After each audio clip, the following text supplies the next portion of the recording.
Et bonjour à toutes et à tous, soyez les bienvenus dans ce nouveau tutoriel rapide sur Blender 3D. Aujourd'hui je vous montre une petite méthode qui va vous permettre de bake vos textures si vous avez travaillé avec l'add-on UQPaint. Mais comme toujours avant de s'y mettre, c'est le moment de mettre le petit pouce en l'air, de s'abonner et d'activer la cloche, et c'est parti! Alors comme on peut le voir dans ma scène, j'ai un Velociraptor et je voudrais bake les textures que j'ai peint avec l'add-on UQPaint. Donc on peut voir ici mes layers sur mon matériel UQPaint, et ici en bas on peut voir les nodes qui vont avec. Le principe va être de convertir donc toutes ces sorties ici en une image à chaque fois, qui nous permettra d'alléger le modèle pour faire des calculs plus rapides ou transférer le modèle dans un logiciel comme Unity par exemple pour en faire un personnage de jeu vidéo. Et donc pour bake avec UQPaint, on va se rendre en haut du matériel, sur la petite roue, et on va cliquer sur Bake All Channels. Ici on va pouvoir faire le réglage du bake, alors moi je vais le mettre à 2048, je vais mettre 32 en sample et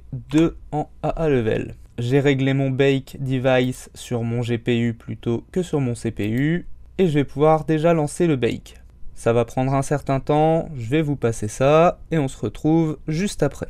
Et voilà, le bake est terminé, comme on peut le voir, ça a changé le look de notre add-on. Donc ici on retrouve bien nos layers, mais on retrouve des nouveaux boutons en bas, Save as All et Save as Copy All. On va faire un Save as, là je choisis le dossier dans lequel je veux mettre mes textures, et je save.